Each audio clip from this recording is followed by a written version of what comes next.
नमस्कार, सार्वमंथन न्यूज महाराष्ट्रमध्ये आपलं स्वागत. पाहुयात आजची सविस्तर बातमी.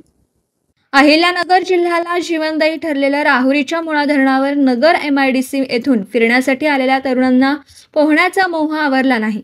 धरणात पोहण्यासाठी पाण्यात उतरलेला 35 वर्ष विवाहित तरुणाचा पाण्यात बुडून मृत्यू झाल्याची घटना घडली आहे. भगवान रुस्तुम घाटगे, वय वर्ष 35, राहणार नागपूर, रेणुका माता मंदिर परिसर, असा मृत्यू झालेल्या तरुणाचं नाव आहे. हा विवाहित तरुण आपल्या 7 ते 8 मित्रांबरोबर रविवारी दिनांक 18 मे रोजी मुळा धरण येथे फिरण्यासाठी आला होता.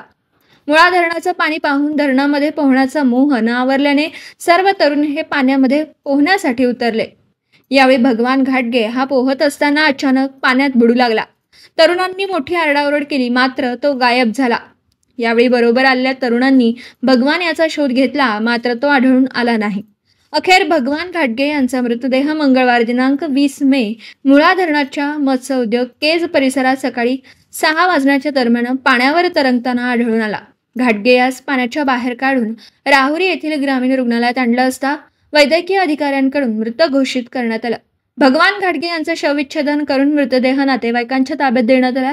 भगवान घाटगे यांच्या पश्चात आई, वडील, पत्नी, 2 मुली, भाऊ असा परिवार आहे. नगर MIDC मधील कंपनीमध्ये काम करून आपल्या कुटुंबियांचा उदरनिर्वाह करत होते. त्यांच्या अचानक झालेल्या निधनाने अनेकांनी हळहळ व्यक्त केली आहे. सार्वमंथन न्यूज महाराष्ट्र, राहुरी, अहिल्यानगर. सार्वमंथन न्यूज महाराष्ट्राला लाईक करा, शेअर करा, सबस्क्राईब करा.